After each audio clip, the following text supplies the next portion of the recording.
Baby, you don't like apple pie. At ito naman ang ating next tutorial. 3 clips ang kailangan natin. Yung empty, ikaw, at yung green screen. So, overlay natin si green screen. Adjust na muna natin yung color. Alisin natin yung sa HSL para maalisan natin yung green. Mas madali mag-adjust.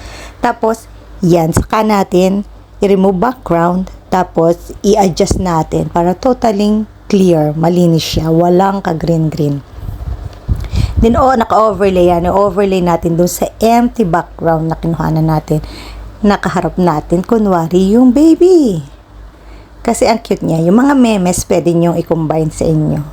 Pag-usap kayo, dialogue, i-ano nyo lang, ita-timing nyo lang. Yung magsasalita ka, yung sasagot siya, ita-timing nyo lang kung paano ang inyong dapat gawin. Paano nyo isisingit yung kayo at yung kausap nyo.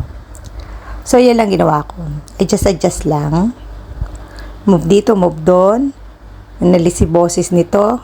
Kasi may kausap talaga yung bata dyan. So, pinalitan ko yung kausap. Daddy niya at ang kausap niya dyan. So, inalis ko yung boses na yun at ako ang ipinalit ko.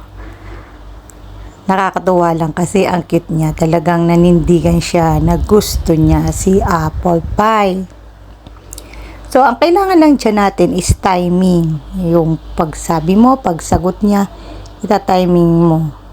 Ngayon, it's up to you kung gusto mo ipakita yung sarili mo habang nakikipag-usap sa kanya o more on mukha lang niya. Pero mas maganda kung kita ka para at least makatotohanan at saka pag ganyang may mga kukuha ka ng mga ganyan, kailangan mas kita ka.